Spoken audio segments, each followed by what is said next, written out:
এদেরকে মোকাবেলা করার জন্য মেধা দিয়ে ডক্টর ইউনূস এগিয়ে যাচ্ছে। আর মাথা না ওটা ম্যাগনেট। আপনি আজকে দেখেছেন দুইজন এক জায়গায় হয়ে গেছে, অথচ তাকায় তো না আমাদের দিকে, বলতো আলু দেব না, পেঁয়াজ দেব না, না খেয়ে মরবে। অথচ আজকে সম্মেলন হচ্ছে, এই কথা বলছে না। আপনি দেখেছেন পেপার পত্রিকা ইন্টারনেটে দুইজন এখন এক জায়গায়, কালকে বৈঠক আছে শুক্রবারে। আমার মনে হয় দাদা না জানি আবার হাত চেপেও ধরতে পারে, কারণ ডক্টর ইউনূস চীন সফর করে যা করেছে ও দাদার মাথা খারাপ হয়ে গেছে। স্বৈরাচারকে মোকাবেলা করা লাগে কি দিয়ে?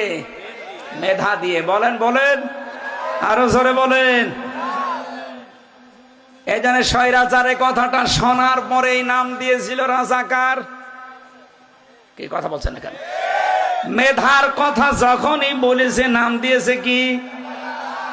আর ছেলে মেয়েরাও এই কথাটাকে উল্টিয়ে দিয়েছে, আমি কে তুমি কে। এই শব্দটা এখন আর অপমানের নেই, সম্মানের হয়ে গেছে। এই জন্য স্বৈরাচারের মোকাবেলায় প্রথম নম্বরে কি লাগবে বলেন তো? আরো জোরে বলেন।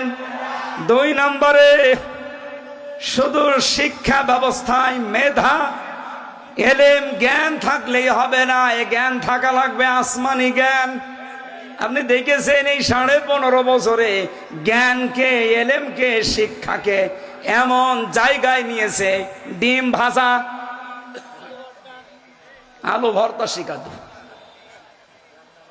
ট্রান্সজেন্ডারের নামে শরীফ শরীফার গল্প দিয়ে, বাবার জীবনী দিয়ে, ভাইয়ের জীবনী দিয়ে, মায়ের জীবনী দিয়ে পুরা শিক্ষা ব্যবস্থাকে ধ্বংস করে ফেলেছিল। জাতিকে কোথায় নিয়ে গিয়েছিল? আর মাত্র 10 বছর যদি এভাবে যেতে পারতো, পুরা জাতিটা জাহান্নামের মাঝখানে চলে যেত। আল্লাহ আমাদেরকে হাতে ধরে বাঁচিয়েছে।